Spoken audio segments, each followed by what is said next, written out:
just went and saw Iron Lung. Please bear with me. It's 9:30 right now. And as I said in my 28 years later video, I'm usually in bed by now, so I'm super tired, but I'm also kind of hopped up on caffeine because I drank coffee today, and I'm technically not supposed to have coffee because it makes me super hyperactive.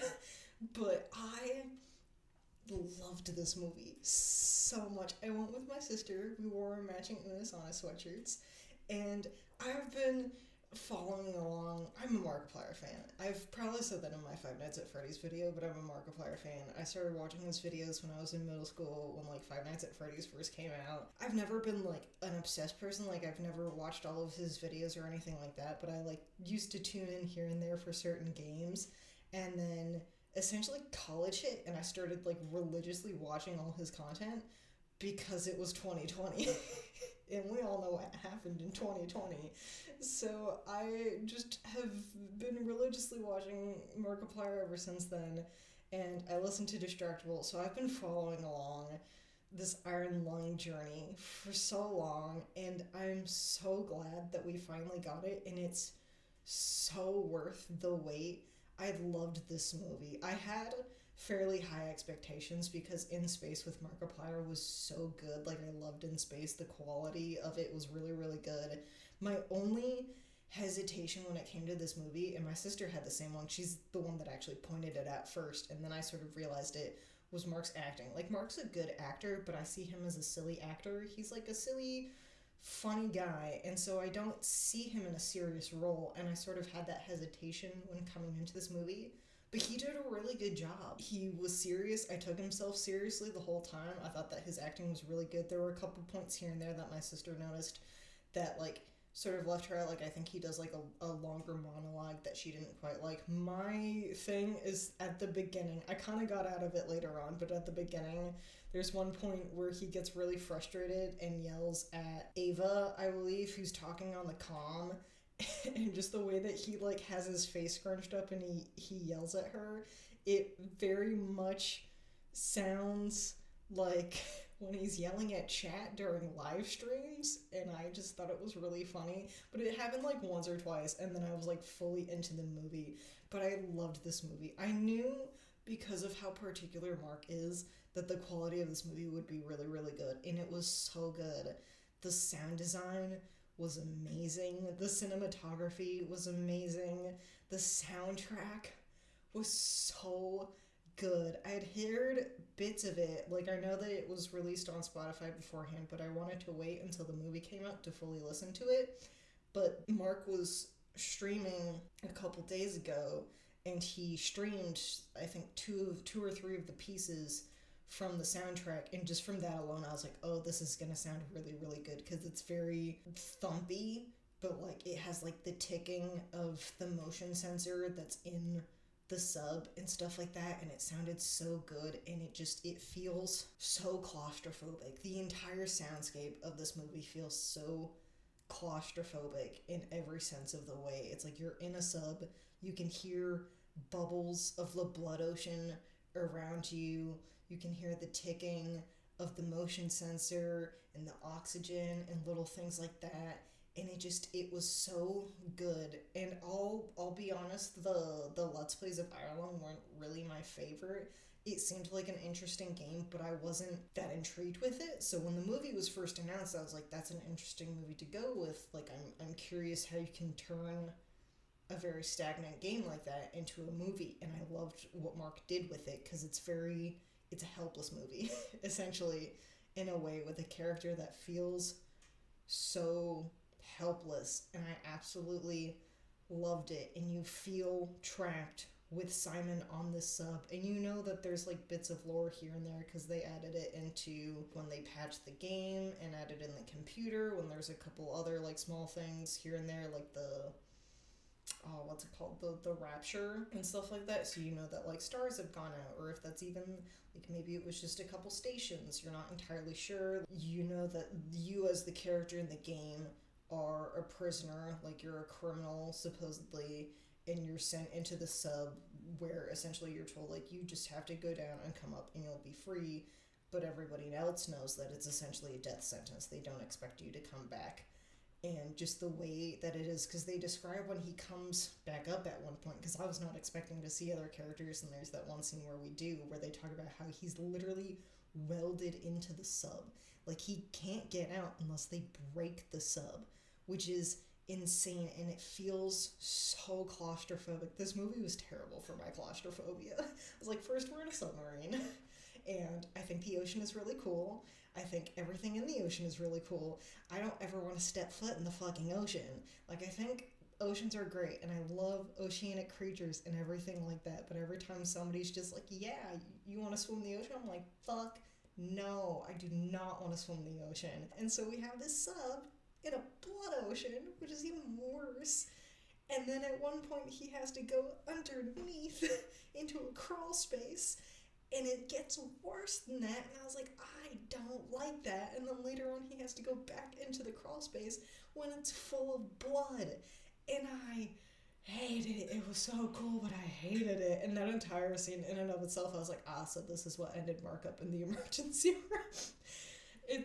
I'm gonna be honest, because there's not a whole lot of blood for like the first hour, because I think this movie's like an hour and 45 minutes. It's like not quite 2 hours, I think. And the first hour, there's like not a whole lot of blood. And I was watching this and I was like, wow, there's not a whole lot of blood for a very bloody movie. And the blood kicks in, and I was like, oh, that's where all the blood came from. But I think it was so fun to watch this movie. I will be honest, part of my knowing a bit about how the film was made took me out of it in certain spaces, which I think is more me than it. I try not to learn too much about how certain movies or shows are made, because sometimes it takes me out of it. Like, this is a weird side tangent, but I was following along when Mike Flanagan was filming Midnight Mass, and so I knew way too much about the behind the scenes of that show, so it kind of took me out of it when I finally watched it. And I felt certain senses of that, and mostly in particular when the sub gets thrown around, because I'm watching that and I'm like, the camera's stagnant. So I watch those scenes and I'm like, I know that the camera's not moving. And in a way, like, I know that everything is set up on whatever that like dongle is, and the whole fucking building's being thrown around, and the camera's stagnant. And so I'm just watching that being like, god damn, Mark's really just getting ping-ponged off these walls. That looks so fucking painful. And it took me out a couple times, but honestly, it was just so cool, because it took me out in a good way, as in like, I'm out of the story, but I'm still in how it was made, and being like, this is like, knowing the way that they shot it was just so incredibly cool. And I love this movie. I hope he does some form of physical release for it, because I'm a physical media collector, and I need to own this movie. I really do. But I loved it so much. All of it was just so cool, and just, I've been waiting for so long, and getting to watch like so many other people through social media get to enjoy this movie as well, like how all of us are reacting to it. It's such a fun movie, and part of it is like the way that it's been produced, because essentially, like, yes, it's a passion project for Mark, but it's also a fuck you to Hollywood cinema, which I thoroughly approve of. And it's so good, and it's a slow movie, but I honestly like that about it, because it makes you sit with the character as he's slowly going insane, because you don't know what's real and what's not at one point. Like, you see like little ghosts here and there, and you're like, are those real? Is it in Simon's head? When one of the characters talks to him through the speaker, you kind of think that it's in his head, but you're not sure, and then it's confirmed when he realizes that the wires aren't connected to the speaker. But then he goes through the dreamscape, comes out of it, Ava's talking to him now, and the speaker's actually working. And you're just kind of like, what's real? What's not real? What's going on? And you're going insane with Simon. And I absolutely love that. And the fact that, he's going through his own mental scape. He wants freedom. He blames other people for the situation that he's in. And I think even till the end, he sort of does that, but he knows that he can't do anything about his current situation, and that he sort of takes Ada's advice where it's like it's bigger than him. You know, he's one life, it's bigger than him. We know that like there are hardly any humans left within whatever universe we're currently in, and so it's bigger than him, and he just has to get this information out to the right people in a certain way and it'll work.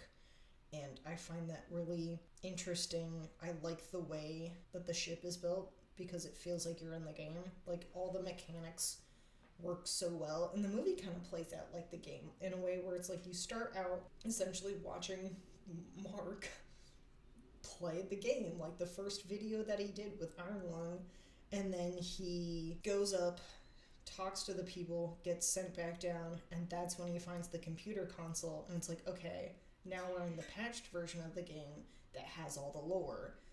And I find that really interesting where they brought in different aspects, the mechanics of how you're moving still work, the button to like press to take all the pictures and stuff like that, and how it's used as a light source to being able to figure out what's happening, and the way that the pictures work, because it's just like it it oh my god, I feel like I'm having a stroke while talking, but I'm so fucking tired.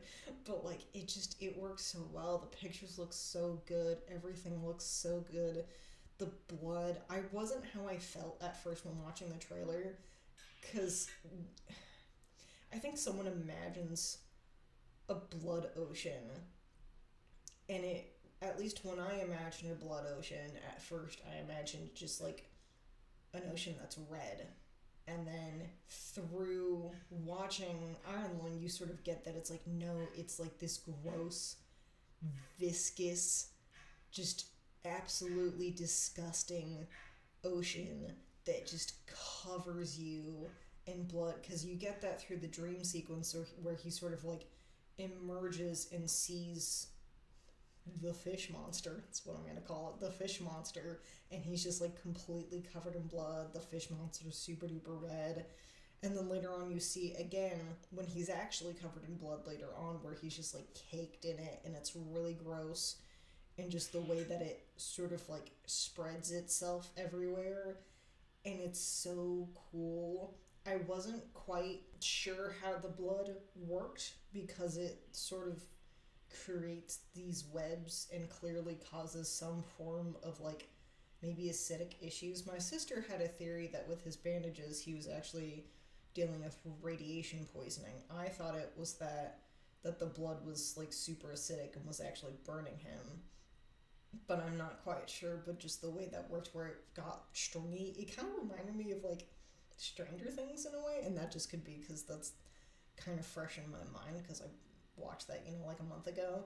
But it was just like the way that it gets all stringy at certain points and like solidifies, where he literally rips his own arm off because the blood like connected to his hand sticks to a pipe, because it like solidifies in this like gross stringy thing. He starts developing like horrible blisters on his face and his arms and stuff like that, and it's like you're not sure if it's from the radiation or the blood, or maybe a mixture of both. Maybe the blood ocean is radioactive, like you're not entirely sure. But I think that's what I like about it, is that it's like there's an ocean full of blood and you just kind of like accept it. You're just like, okay, cool, we're in an ocean full of blood, or an ocean that's made out of blood, and you don't entirely know what it's made out of. And then it's revealed, I guess, in a way through the logs from the other ship, that there is something wrong with the blood, and they're trying to actually harvest the fish for food possibly, but that it's a horrible, horrible idea because clearly it's causing issues. But it's just this overall sense of just general dread that the movie brings out, and it's so good. And it's an artsy film, which I think is fine. It's a slow artsy film, and usually that's not really my vibe, and I could be incredibly biased because it's Markiplier, but it's a fun, slow artsy film. I feel like usually, I don't even know I don't even know the last time I watched a slow artsy horror film. It could honestly be Midsommar, and I fucking love that movie. But like, it's slowly building itself. Everything looks how it should be in a way. It's like Mark looks like he's been through hell even before he actually goes through anything throughout the movie. He looks like he's been through hell. He looks like he hasn't slept. He's like got holes in his sweater. Like he looks like he hasn't been properly taken care of. You've got other points where like the ship looks super grungy and gross and clearly like just like slapped together with random bullshit parts. The sounds around you sound amazing. I mean, obviously, that just depends on the theater that you went to. I saw it at the Alamo Drafthouse in Chicago, so it was surround sound essentially, and it just hearing the bubbles on the side of my head was so amazing. Like, I absolutely loved that. It sounded so cool because I felt like I was in this submersible, and I absolutely loved it. I was like, I feel like I'm sitting in a submersible with Mark listening to the sounds of a blood ocean, and it's creepy and it's gory and it's gross. I wasn't expecting like such a psychological film, but I'm glad that I got one. I thought that the story was so good, and it's just you can tell that a lot of love was put into this movie, from like just the way that it looks to the end credits where they have like cute little Polaroids of everyone who was involved in the movie. And then I almost cried, but at the end it's like the very end after the credits, it's got 4 Polaroids, and it's Chica, Mark, Amy, and Henry. And both my sister and I, when we saw Henry's picture, we were like, oh.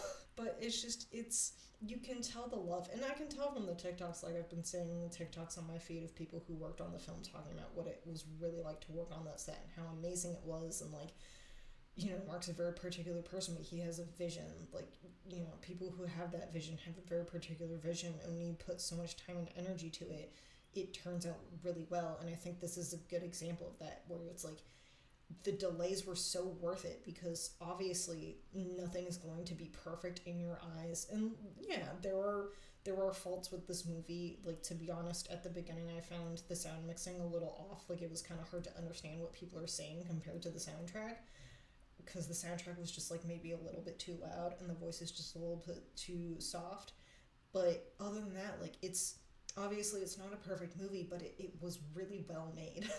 And you can tell that a lot of love and effort was put into it from people who care about this movie and felt like in a way they could probably voice their own opinions about this movie. And it was so well done. And this could honestly just because the last movie I watched was fucking Return to Silent Hill, and I goddamn hated that movie. But it's just, and I guess in a way it's unfair because they're 2 video game adaptations, and while I honestly am fairly new to both of them, and fortunately for Mark, it's like there's no plot with Iron Lung, so he has a lot of free reign with it, unlike Return to Silent Hill. I think in a way it's working with what you have. Like, CGI is expensive, and I will state that the giant fish monster, especially in the dreamscape sequence, looks a little strange, but I think at the same time it's supposed to, because later on in the film, when the fish actually attacks the ship, it doesn't look as bad. Like, the teeth look fine. They could have been practical, but I honestly don't know. But the teeth inside the ship look fine, and when the ship blows up at the end, it looks normal. Like, it looks as real as I feel like you could get it to be. And making something look underwater, in this case under blood, is incredibly difficult. And so I think it looked really, really well compared to Return to Silent Hill, which just did not look good. I will state, because I didn't look up the budget for that movie until afterwards, Return to Silent Hill had a really, really small budget. Like, it had a budget of, I believe, $20 million, which is still a lot of money, but for a movie, that is not a lot of money. I don't know the budget for Iron Lung. I didn't look it up, and I don't even know if it's publicly available. But, like, in terms of, like I said, it's kind of unfair to compare the two, but they're both video game adaptations that I recently watched, and it's like, I don't know, I feel like there wasn't as much love put into Return to Silent Hill as there was with Iron Lung, and maybe that's just because, in a way, when you're producing your own movie, you have more free reign of it. It's like Mark gets to, I mean, he's not his own boss because there are other people involved, but in a way he is. Like, he can keep delaying it until he thinks that it's right, or it's at least mostly, like, good enough to be visibly seen. and just it I don't know how to express that into words, but it's just it felt so, I don't know, like whole. Like it just felt like so much love was put into this movie, and it just worked out so well. And like as annoying it was to constantly keep hearing him on Distractable say final stretch, final stretch, final stretch, I'm so glad we kept hearing that, because I'm sure like if he had just like given up and like released what he originally had, it would not have been as good. So I'm glad that we waited. I'm glad that like the delays kept happening because they were so worth it in the end. Like everything was so good with this movie. It's just it sounded amazing. It looked amazing. The acting was amazing. Just everything about it. Like it was just like the story was so good. It's slow but it works, and it's not too much, and I feel like I'm not getting shoved in my face with lore as well.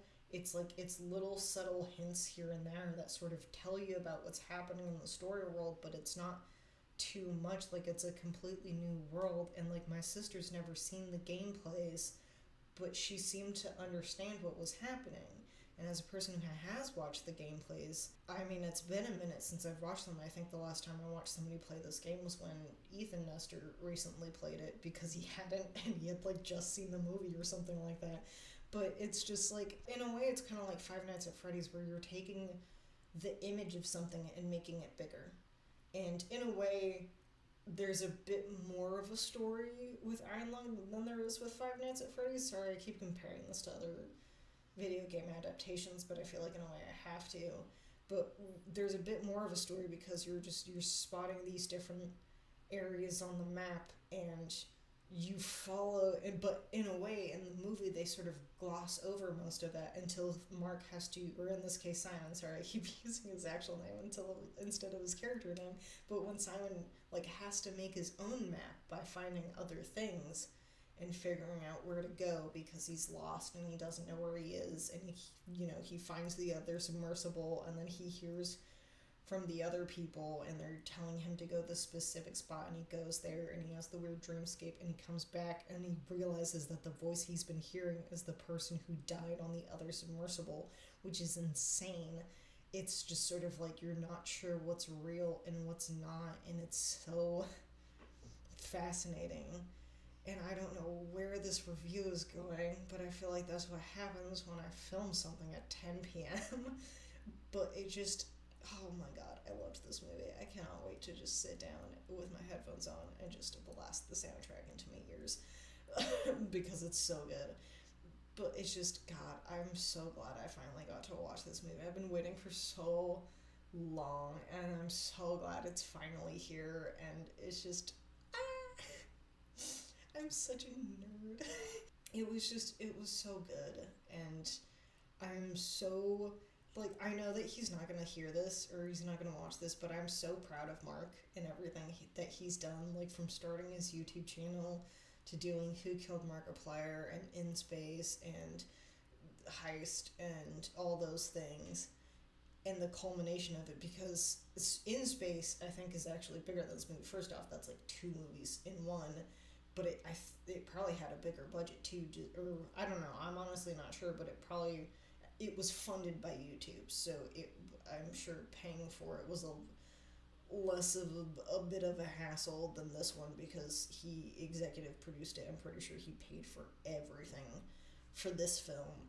So it's like, I don't know where I was going with this, but it's just like watching him grow over time is just so fun. I was watching a different YouTuber who was like just talking about how fun it is to watch YouTubers grow over time, and their quality and their quantity, and them as YouTubers. And I see that a lot with Mark too, where it's just like watching him grow as a person and as a creative human being, and just how it's culminated. And I'm like, after seeing Iron Lung, yes, he should 100% take a break.